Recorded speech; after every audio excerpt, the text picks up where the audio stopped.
అందరికీ నమస్కారం. నేను మీ మాచిరాజు రాజేష్. ఇప్పుడు మనం చెప్పుకోబోయేటువంటి తర్వాత కాన్సెప్ట్ జాతి. జాతి అనేది చాలా సింపుల్ కాన్సెప్ట్. నృత్యంలో కానీ సంగీతంలో కానీ ఈ జాతి అనేటువంటి చాలా ఇంపార్టెంట్. సింపుల్గా మాట్లాడుకుంటే ఒకేసారి అందరూ ఒకే విషయాన్ని ఒకే విధంగా చేసేందుకు ఒక టైమింగ్ అవసరపడుతుంది. ఆ టైమింగ్ని తాళము అంటాం. ఆ తాళాన్ని వేసేందుకు ఉపయోగపడేవే తాళాంగములు. ఈ తాళాలకు సంబంధించినటువంటి విషయము, అలాగే సప్త తాళములు, వాటిని ఎలా వేస్తాము, ఈ విషయానికి సంబంధించిన విషయం అంతా కూడా మరొక వీడియోలో చేయడం జరిగింది. ఆ వీడియోను ఇక్కడ మీరు గమనించవచ్చు, అలా దాని ద్వారా చూడవచ్చు. ఇప్పుడు మనం అంత డీప్ కాన్సెప్ట్లోకి వెళ్ళట్లేదు, కానీ చిన్నపిల్లల కోసం ఏదైతే జాతి అనేటువంటి కాన్సెప్ట్ గురించి మాత్రం మనం వెళ్తున్నాం.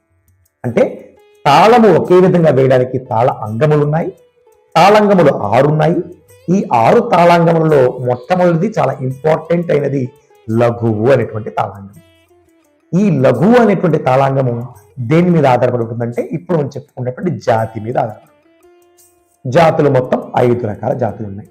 చతురస్ర తిస్ర మిశ్ర ఖండ సంకీర్ణస్తథ పంచధా జాతయ సర్వే తత్స్వరూపం నిరూప్యతే అని 5 జాతులకు సంబంధించిన ఒక చిన్న శ్లోకం కూడా ఉంది మనకి.